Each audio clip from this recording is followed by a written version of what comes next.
Señor. Vamos a meditar en la palabra del Señor y lo vamos a hacer en Mateo capítulo 14. Mateo capítulo número 14.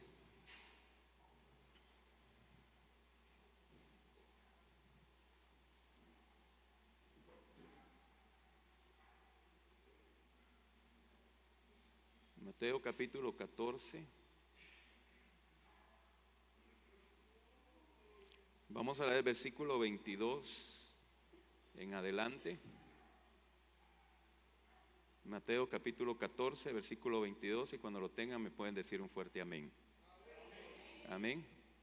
Dice la palabra del Señor: enseguida Jesús hizo a sus discípulos entrar en la barca e ir delante de él a la otra ribera, entre tanto que él despedía a la multitud.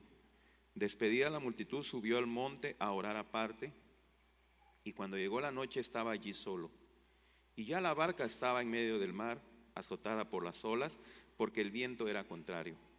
Mas a la cuarta vigilia de la noche, Jesús vino a ellos andando sobre el mar. Y los discípulos, viéndole andar sobre el mar, se turbaron, diciendo: un fantasma, y dieron voces de miedo. Pero enseguida Jesús les habló diciendo: tened ánimo, yo soy, no temáis. Vamos a orar. Padre, gracias por esta bendición que nos concede de poder congregarnos, de poder adorar y bendecir tu nombre. Hoy, Señor, disponemos nuestra mente, nuestros oídos, nuestro corazón para recibir tu palabra. Danos discernimiento, entendimiento, inteligencia para poder comprender tu palabra, Señor, y así poderla poner por obra. Bendice, Señor, a mis hermanos, y establecemos tu reino esta mañana en este lugar, y toda obra del diablo que quiera estorbar, distraer, robar esta palabra sea reprendida en el nombre de Jesús. Gracias te damos, Señor. Amén.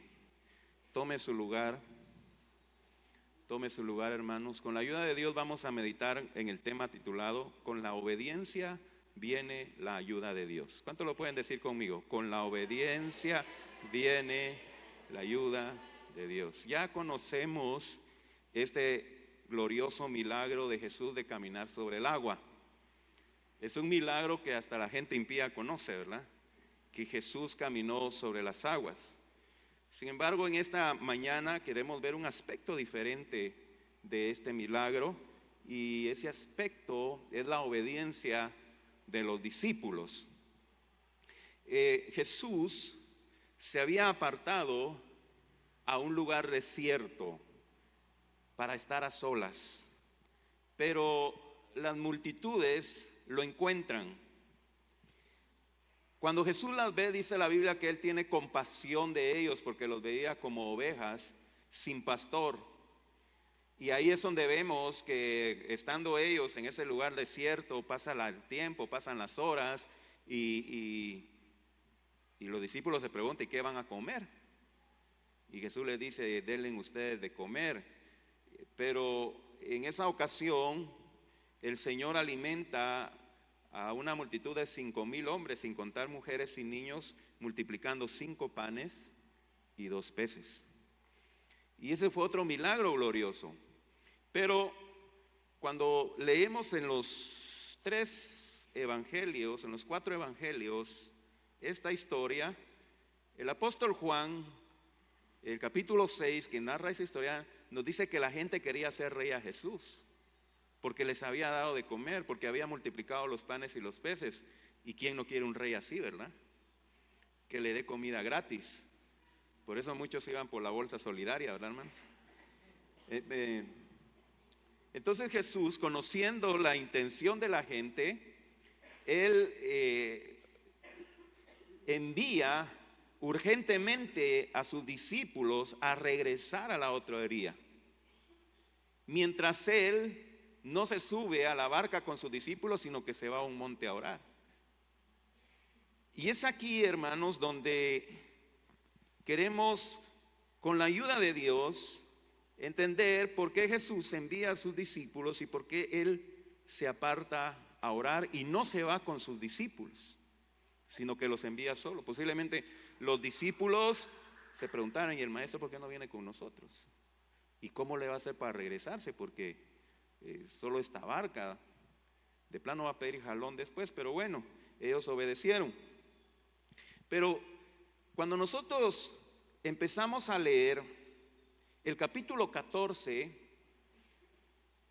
de Mateo, vamos a encontrar que al inicio de este capítulo, los discípulos de Juan el Bautista van con Jesús a informarle que Juan había muerto. Y si usted recuerda, hermanos, Juan el Bautista era primo de Jesús. Eran parientes.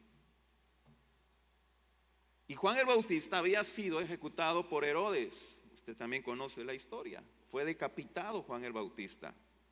Entonces, es muy posible que cuando Jesús se aparta de las multitudes, no solamente lo hacía para descansar y para estar en comunión con el Padre, sino que también porque él estaba triste. Y quizá quería llorar la muerte de Juan el Bautista. Y esto, hermanos, es muy importante para nuestra teología, para nuestra doctrina cristiana. Y es la humanidad de Jesús. Jesús fue verdadero hombre, al igual que verdadero Dios.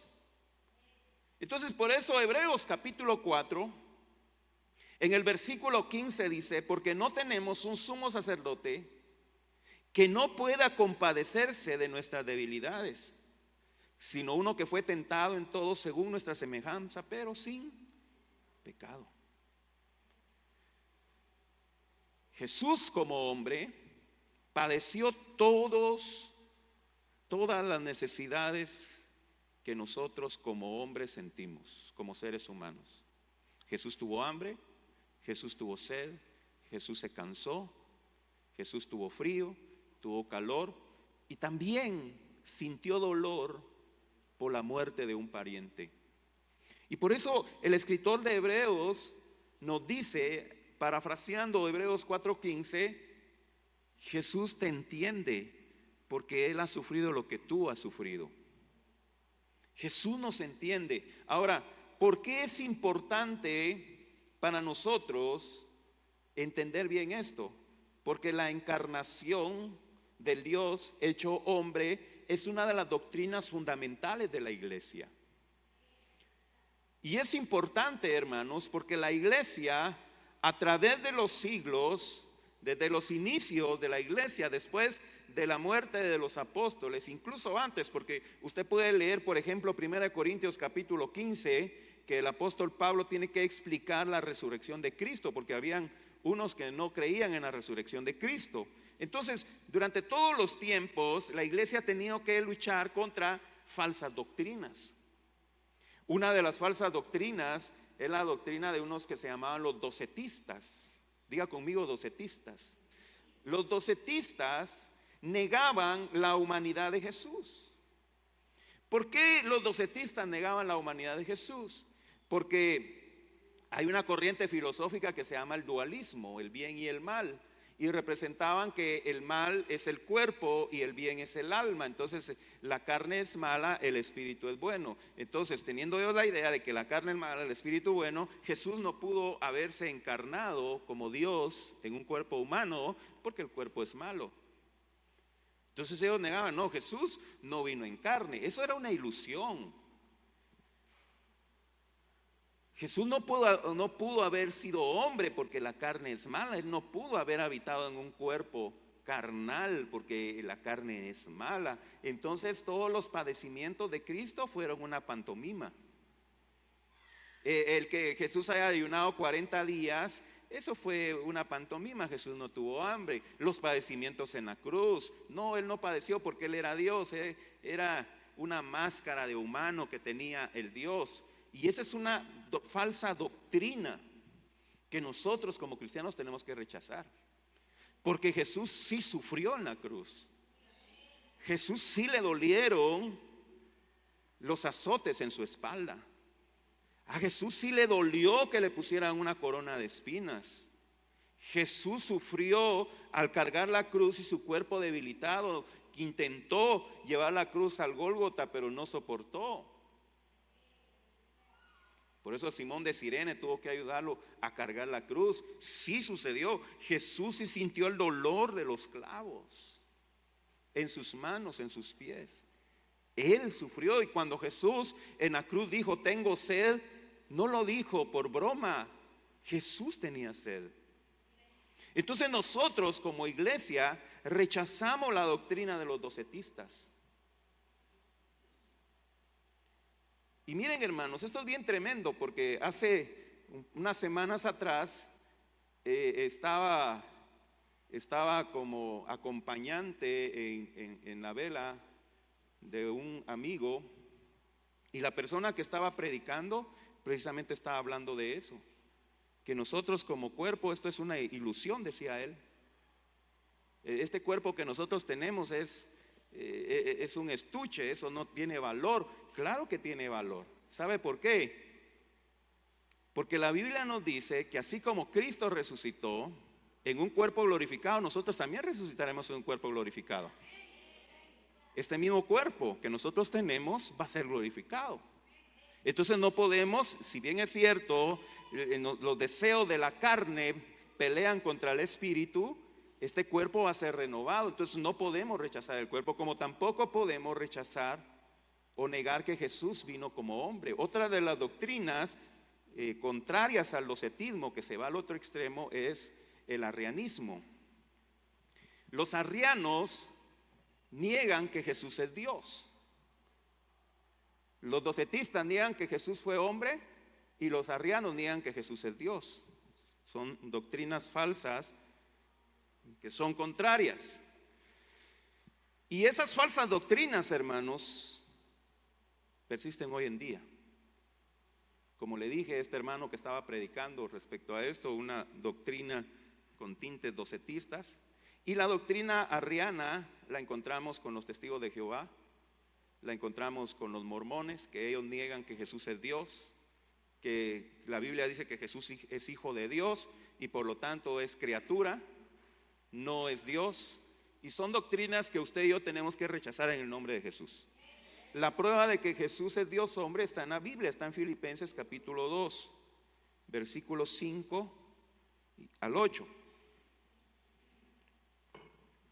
Dice: haya pues en vosotros este sentir que hubo también en Cristo Jesús, el cual siendo en forma de Dios no estimó el ser igual a Dios como cosa que aferrarse, sino que se despojó a sí mismo, tomando forma de siervo, hecho semejante a los hombres, y estando en la condición de hombre se humilló a sí mismo, haciéndose obediente hasta la muerte, y muerte de cruz.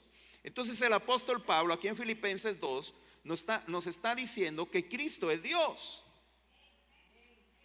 y ese Dios se hizo hombre, y estando en la condición de hombre se humilló hasta la muerte, y muerte de cruz.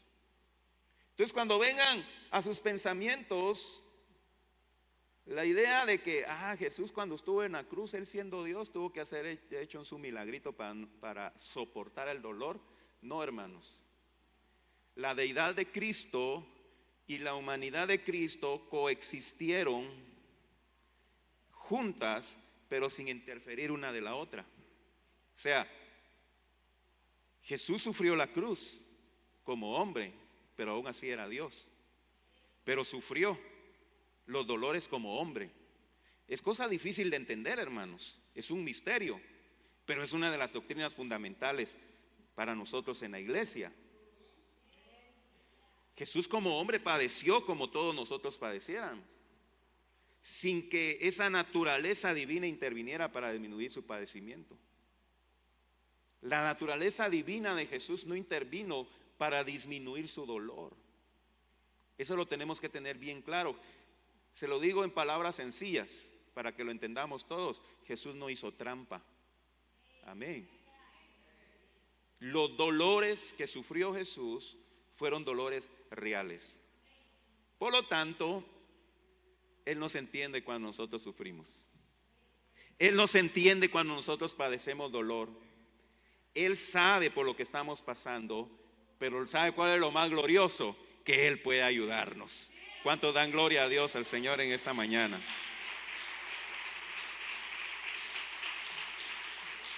Bueno, quería dejar claro este punto, hermanos, como un paréntesis en esta historia del milagro de Jesús de caminar sobre las aguas, porque es muy importante que nosotros tengamos bien clara nuestra doctrina. Jesús es Dios. ¿Cuántos dicen amén?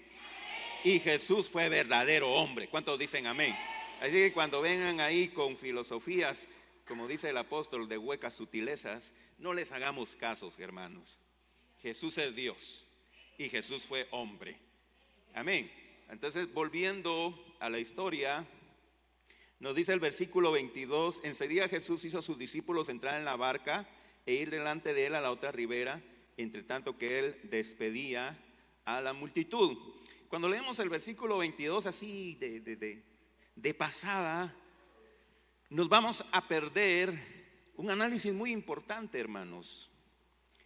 Y es de que lo que Jesús le estaba pidiendo a sus discípulos era algo difícil.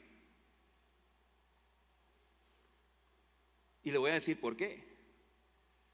En aquella época la navegación dependía de dos cosas: de velas para que el viento se llevara los barcos, y si no, pues de remos, ¿verdad? Si no había velas, pues estaban los remos. Y cuando Jesús y sus discípulos viajaron de Capernaum al lugar donde estaban, habían recorrido 10 kilómetros en el mar de Galilea. Y tuvieron la ventaja que cuando viajaron de Capernaum a donde estaban, el viento se trajo la barca. Entonces, tranquilos, ¿verdad? No tuvieron que remar. Pero de regreso era al revés, ¿verdad? Iban a ir contra el viento. Pedro, Andrés, Juan y Jacob, que eran pescadores, sabían que lo que Jesús les estaba pidiendo era algo difícil. No solamente porque tenían que remar la distancia, sino también porque era tarde. Más o menos las 6 de la tarde, Jesús les estaba pidiendo a sus discípulos que regresaran. Pero aún así obedecieron. Dijeron los discípulos: miren, hemos estado aquí trabajando toda la mañana atendiendo a la gente. Hemos estado dándoles comida, y después que le dimos comida, Jesús nos ordenó recoger todos los pedazos. Recogimos 12 cestas. Estaban cansados. Y ahora Jesús, en lugar de decirle: bueno, muchachos, ya trabajaron, váyanse a descansar, le dice: regrésense.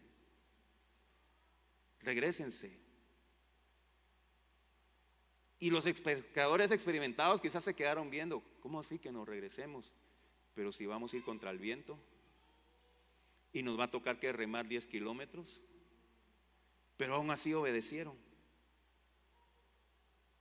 Y dice el versículo 24: y ya la barca estaba en medio del mar, azotada por las olas, porque el viento era contrario. Entonces, como les dije, ellos iniciaron su viaje en la barca como a las 6 de la tarde, más o menos, y les esperaba toda una noche de viaje, remando. Después de estar cansados de atender a la multitud, ahora debían de remar. Yo quiero aclararles, hermanos, porque a veces confundimos esta historia con la de Mateo 8:23, donde Jesús y sus discípulos estaban en la barca y los azotó una tempestad. No, en esta ocasión no estaban en una tempestad. En esta ocasión la Biblia nos dice que ellos estaban remando en contra del viento, y la barca era azotada por las olas porque el viento era bastante fuerte. Entonces iban remando. Ellos no estaban asustados, ellos estaban cansados, ellos estaban agotados porque les tocaba que remar contra la corriente.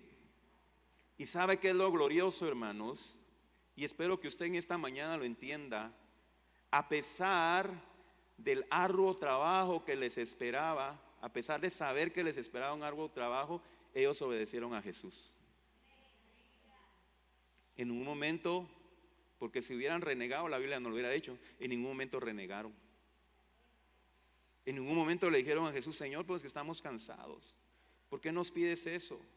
No, ellos se subieron a la barca y dijeron: bueno, démosle pues, vamos, nos va a tocar que remar en contra de la corriente. Y vamos, y obedecieron sin reproche.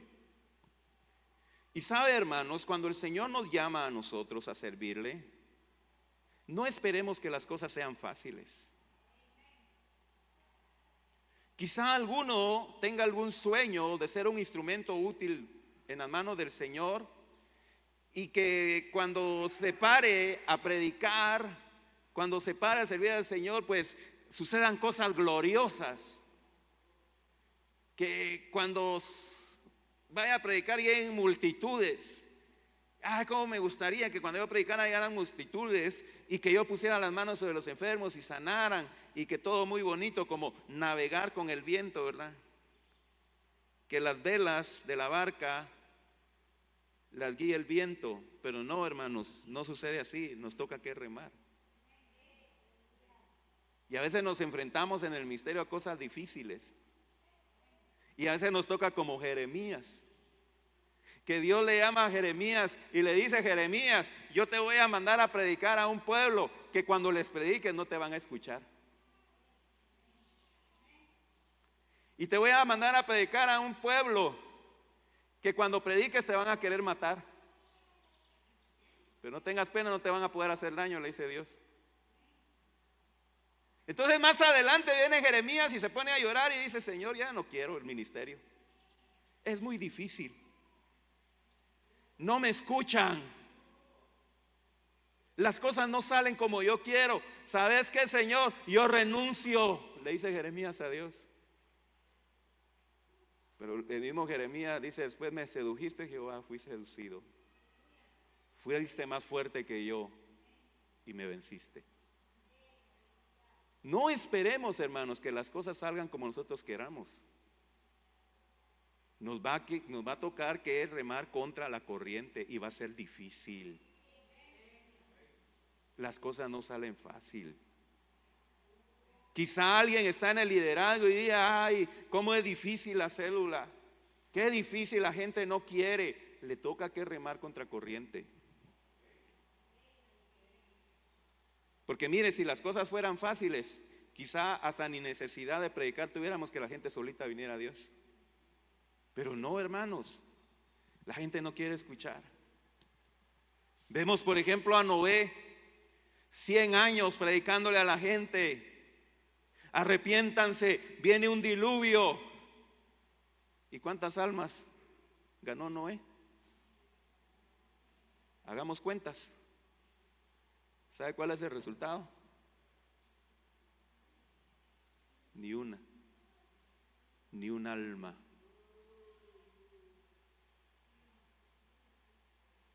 Ahí donde usted le está sirviendo al Señor, yo quiero que usted entienda algo, y por favor grábeselo en la cabeza: las cosas no van a ser fáciles. Las cosas no van a ser fáciles. ¿Y qué prefiere usted? ¿Quedarse en la orilla, acostado en la playa, o subirse a la barca y remar? ¿Qué es lo que prefiere usted? Porque muchos eso dicen: no, hermano, ¿cómo cuesta? Cuando yo le sirvo al Señor, más problemas vienen.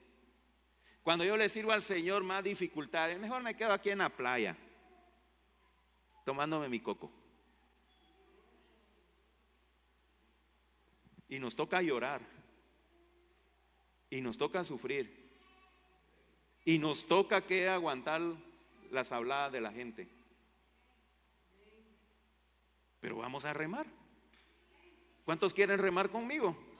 Amén.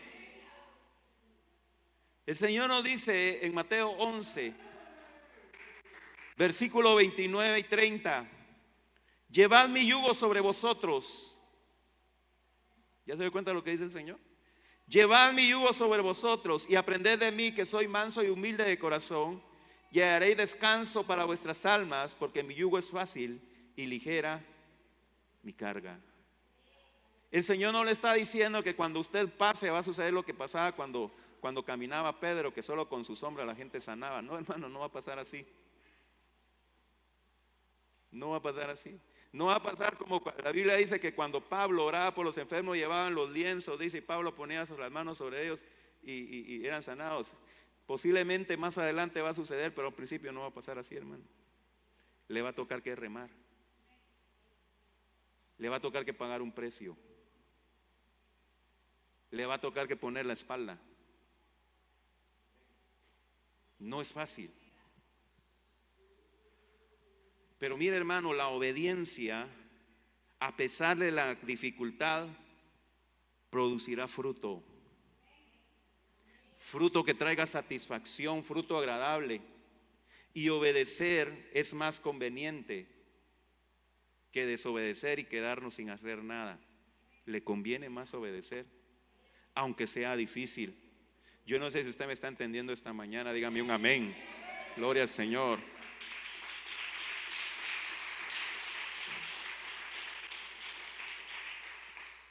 Pues ahí van los discípulos remando, remando, remando, remando. Y es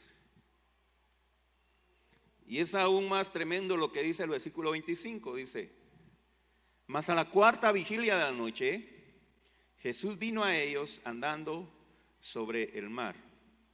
¿Qué significa la cuarta vigilia de la noche? En el sistema romano se dividía la noche en 4 vigilias o en 4 periodos.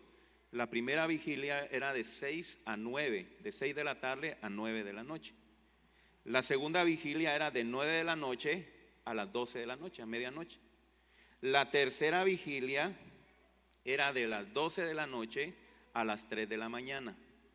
Y la cuarta vigilia sería de 3 a 6 de la mañana. Entonces, la cuarta vigilia que nos dice aquí la Biblia, los discípulos estaban entre las 3 de la mañana y las 6 de la mañana. Entonces, empecemos a hacer un poquito de matemática. A usted le gusta hacer matemática, ¿verdad? Aquí hay hermanos que son pilas para cuentas, ¿verdad? Se llevó 5 panes, 2 aguas y son tanto, dice rápido, llenamente. Entonces, esa chispa necesito ahorita. Bueno, la cuarta vigilia, entonces decimos que era de entre 3 de la mañana a 6 de la mañana. Entonces, dese cuenta, hermanos, que cuando Jesús despidió a sus discípulos y les dijo que regresaran a la otra herida, eran aproximadamente las 6 de la tarde. Amén. Supongamos que eran las 3 de la mañana. Hagamos cuentas. De las 6 de la tarde a las 3 de la mañana, ¿cuántas horas son? Quiero ver esos dedos contando. ¿Ah? ¿Cuántas horas? 9 horas. Hermano, ¿alguno de ustedes ha probado remar? ¿Ah? Yo no soy marinero, soy capitán, dice usted, ¿verdad?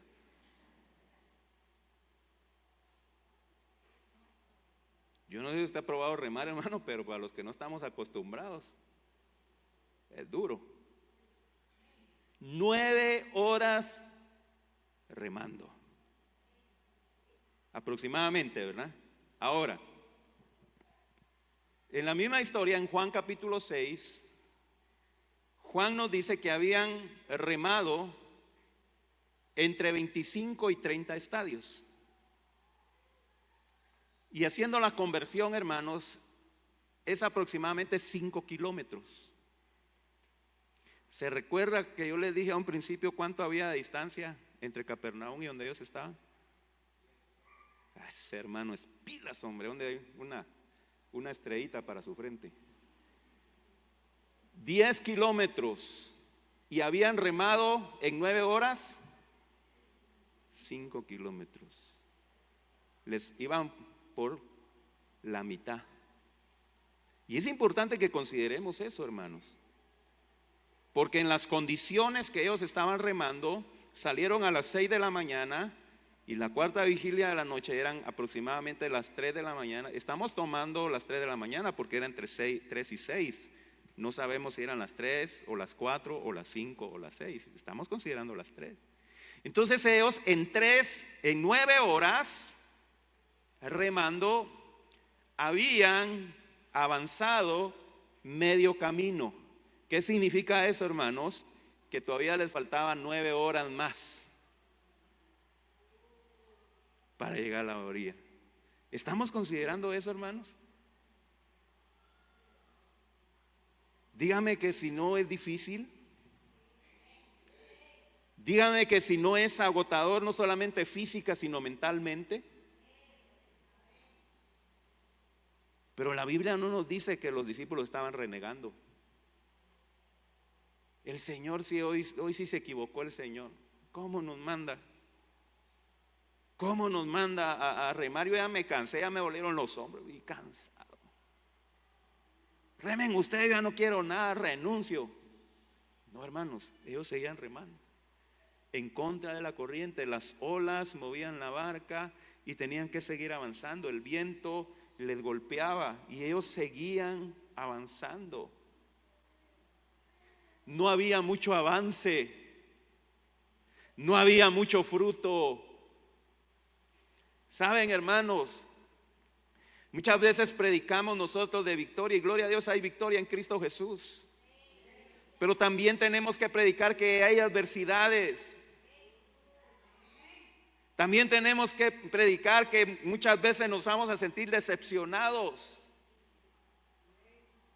También tenemos que predicar que muchas veces nos vamos a sentir frustrados, que nosotros trabajamos y trabajamos y trabajamos y vemos que no hay avance. Y nos ponemos a llorar.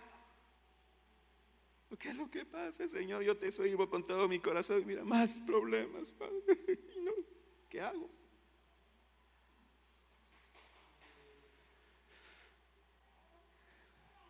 Pero en esta mañana le digo, no se desanime, hermano.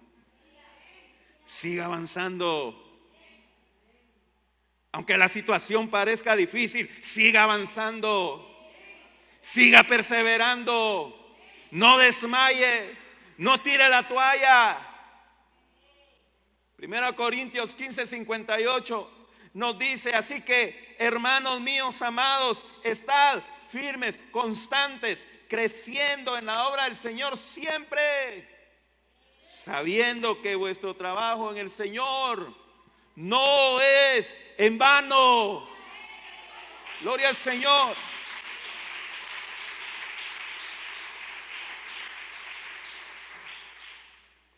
Pensamos que no vale la pena. Sí vale la pena, hermanos, pero es que yo trabajo y yo visito y yo hago la obra, y en lugar de ver frutos vienen problemas. Siga avanzando. En lugar de felicitarme me regañan. Siga avanzando. No desmaye. No reniegue. Cuidado con la lengua. Los discípulos seguían avanzando. Seguían avanzando. Pedro, ¿cómo vamos? Ay, Dios, papá, todavía nos falta. Pero si ya llevamos 9 horas, pues démosle. ¿Y qué vamos a hacer? Seguir avanzando. Vamos, muchachos, démosle, sigamos. Y el viento era contrario, cansados. Pero sabe, hermano, tenemos un Dios misericordioso. Tenemos un Dios amoroso. Jesús, de donde estaba en el monte, Él los podía ver, porque mi Dios lo ve todo. Y Él miraba cómo se esforzaban. Y Él miraba que ya estaban casi por desmayar, angustiados. Y es ahí donde Jesús viene en su ayuda. ¿Cuántos dan gloria a Dios? Amén. Y viene en su ayuda porque ellos fueron obedientes. Yo no sé si me está entendiendo esta mañana. Viene en su ayuda porque fueron obedientes. En esta mañana déjeme decirle algo, y por favor guárdelo en su corazón. Dios está al pendiente de usted. Dígaselo al que tiene a la par, hermano. Dios está al pendiente de usted. Dígaselo, porque necesita oírlo. necesita que usted lo bendiga con esta palabra. Dígaselo. Dios está al pendiente de usted. Dice el Salmo 33, versículo 18 y 19: He aquí el ojo de Jehová sobre los que le temen, sobre los que esperan en su misericordia, para librar sus almas de la muerte y para darles vida en tiempo de hambre. Esa promesa es para usted y usted debe de agarrarla porque es para usted. Gloria a Dios. Así de que cuando más cansado y angustiado esté, si usted está en la obediencia, ahí llegará el Señor para ayudarle. Ahí llegará el Señor para ayudarle, porque Él es un Dios compasivo y misericordioso. Dice el versículo 26: Y los discípulos, viéndole andar sobre el mar, se turbaron diciendo: un fantasma, y dieron voces de miedo. Y esto es importante que lo consideremos, hermanos, porque los discípulos estaban afanados, remando, estaban muy ocupados, de tan ocupados que estaban, que hubo un momento que se olvidaron del Señor. No lo esperaban, porque si lo hubieran esperado, no se hubieran asustado. Entonces cuando lo vieron, se asustaron y dijeron: un fantasma.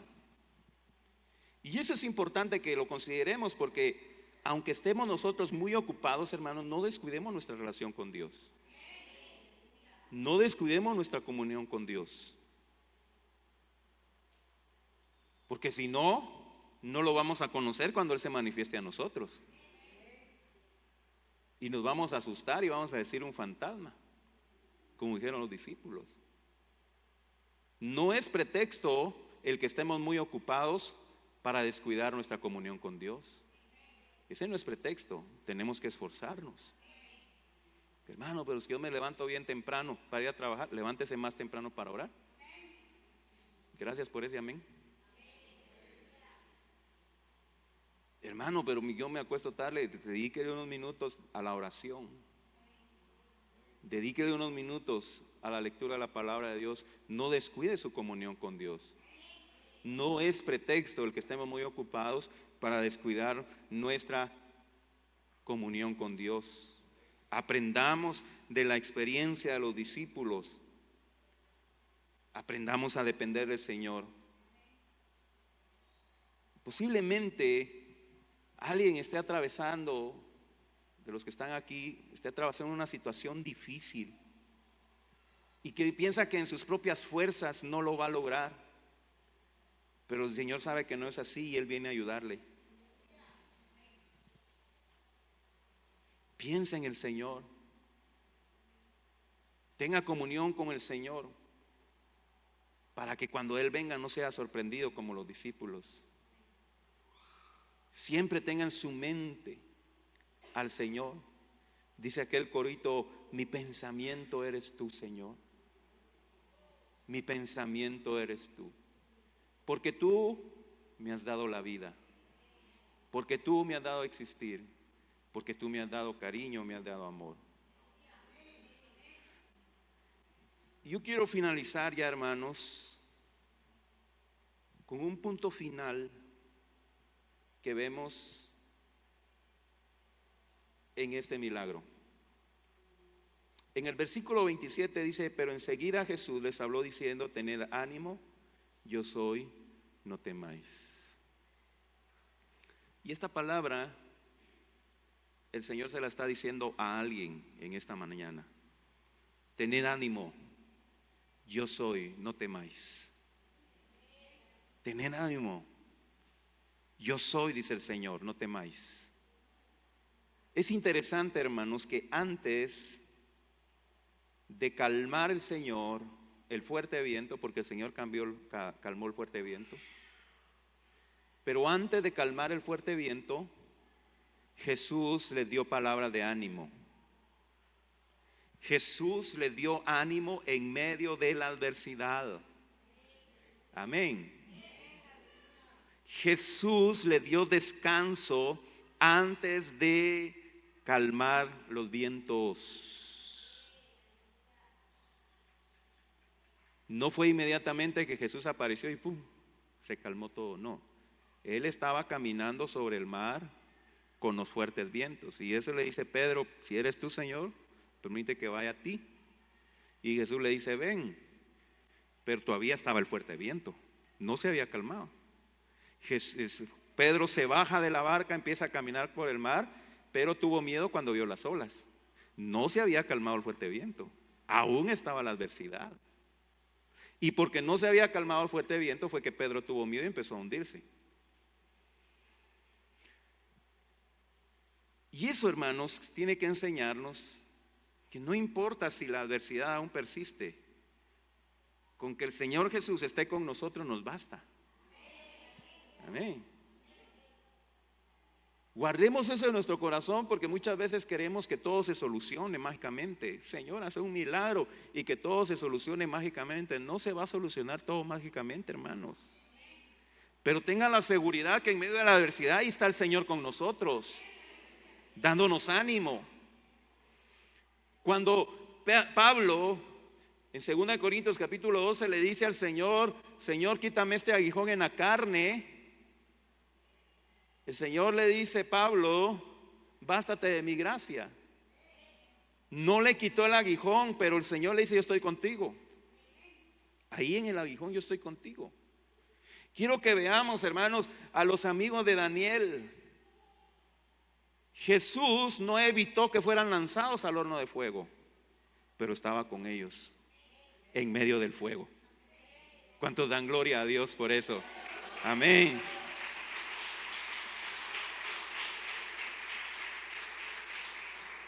Entonces no importa si la tormenta es recia, no importa si la adversidad nos ataca con impiedad, si el Señor está con nosotros, todo va a estar bien.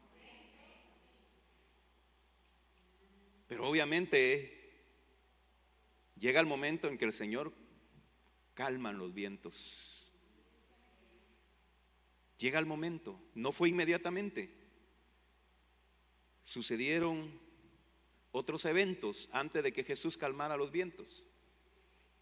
Pero llegó el momento en que Jesús sube a la barca con sus discípulos y los vientos se calman. Y esto nos dice, hermanos, que la adversidad que usted está enfrentando tiene final. La adversidad que usted está enfrentando no es para siempre. Pero el gozo y la paz que el Señor le da sí es eterna. Amén. Gloria al Señor. Entonces, amados hermanos, el tema de este mensaje es: con la obediencia viene la ayuda de Dios.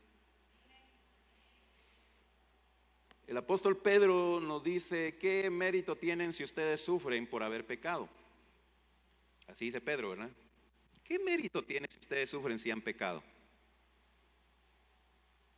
¿Por qué vamos a quejarnos? ¿Por qué vamos a decir: Señor, ayúdame si estás sufriendo las consecuencias de tus malas decisiones? Pero aún así Dios es misericordioso, porque aún así Dios nos ayuda.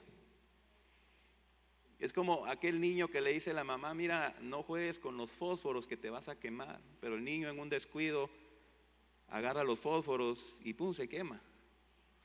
Y viene la mamá, le dije que no jugaras con, mira, te quemaste, pero llega a consolarlo. Así es el Señor con nosotros. Si nosotros, siendo malos, dando buenas dádivas a nuestros hijos, ¿cuánto más nuestro Padre Celestial? Aún así el Señor nos consuela. Sin embargo, lo que quiero decirles en esta mañana, hermanos: mantengámonos en la obediencia a Dios. Mantengámonos en la obediencia. No seamos rebeldes. No renunciemos, no desmayemos. Posiblemente la situación o la lucha es difícil, pero sigamos adelante. Dios no pondrá una prueba más grande que podamos soportar, dice Santiago, sino que juntamente con la prueba Él trae la salida. Llega el momento en que el Señor dice: y ya se le dotaron sus fuerzas, ahí intervengo yo. Pero la ayuda de Dios la tenemos garantizada Escúchame bien, si estamos en la obediencia a Dios. ¿Qué cosa tan sencilla les pidió el Señor a sus discípulos? Bueno, no sencilla, sino que sencilla en el sentido que no era algo espiritual, algo ministerial, sino que simplemente le dijo: vayan y remen en contra de la corriente. Y ellos no renegaron, ellos lo hicieron y se fueron remando en la dificultad. ¿Por qué nos puso esta prueba el Señor? No sé, pero vamos, rememos. Y ahí el Señor se glorificó. Algo que no es ministerial, algo que no es espiritual, se convirtió en algo glorioso, en algo espiritual. ¿Todo por qué, hermanos? Por la obediencia. ¿Cuántos quieren obedecerle al Señor esta mañana? Amén. Vamos a estar de pie.